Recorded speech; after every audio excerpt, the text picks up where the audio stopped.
Got our new Whirlpool refrigerator side by side with the freezer on the bottom. Pretty good fridge so far, but one little issue is lining the doors. If you can see that or not, but it's down, a strong 16th.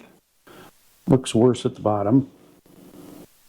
So I went online, went to manufacturer's recommendation, and they were saying go down to the bottom here, pull that cover off, and then just take a tool, 1/4-inch wrench, and raise and lower this foot here.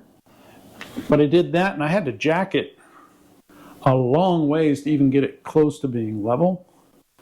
So I went ahead and put it back down to where it was. And then I checked how level it was, or how plumb it was. And right there I am 4 inches. And I am 4 inches right there. So I'm plumb. So I didn't really want to mess with that. So I decided to go ahead and actually put some nylon washers under the hinge. So I went with these. And if I were to do it again, I'd probably get the next size up. That's a 1/2-inch ID, 3/4 inch OD. And if I were doing again, I would go with a metric size. Call it M14 or 14 millimeter ID. And it's like a 27 millimeter OD, or outside dimension. So let's go ahead and pull this apart, get those washers in there, and see if it makes an improvement. To pull a door off, you've got to pull a Phillips screw on the top of this cap here. That removes the cover.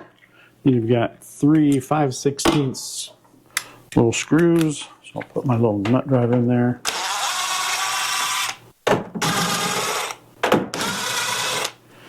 I've also seen where if you loosen those, you can actually take the drawer and try to rack it. There's quite a bit of play there.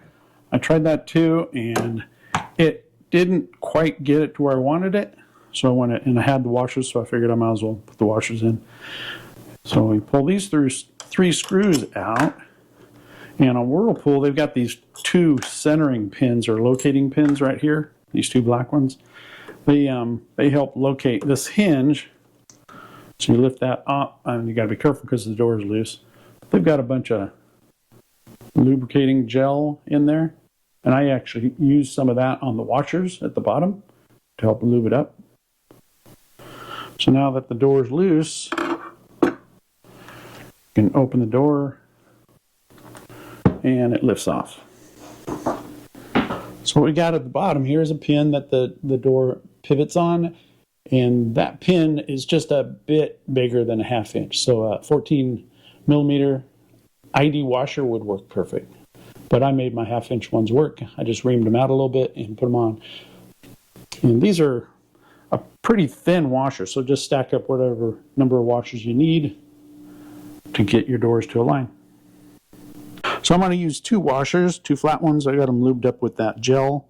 And I'm just going to get it started. You can see how snug they are. And to get that seated down there, I'm just going to get a socket, lay it over it, and go tap, tap, tap, tap, tap.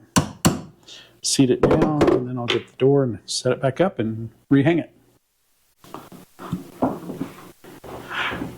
Go ahead and set the door back on.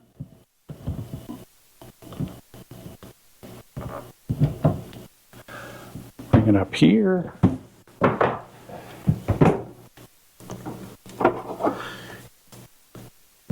Get my hinge.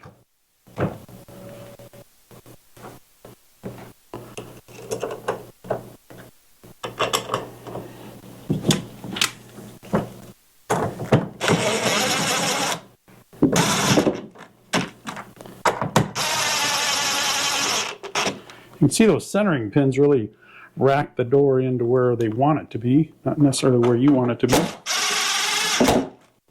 And we'll see how the doors look.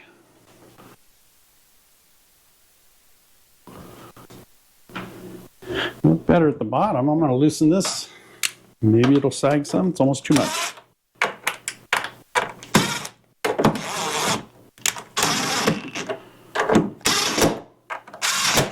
How's that? That's a lot better. I'll deal with that.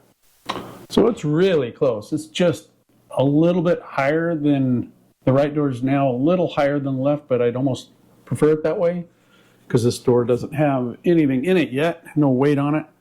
And I'm guessing once we load it with gallons of milk and everything else we're going to throw in here, it'll probably settle or sag some, but that is a big improvement. Hope that helps. We'll see you on the next one.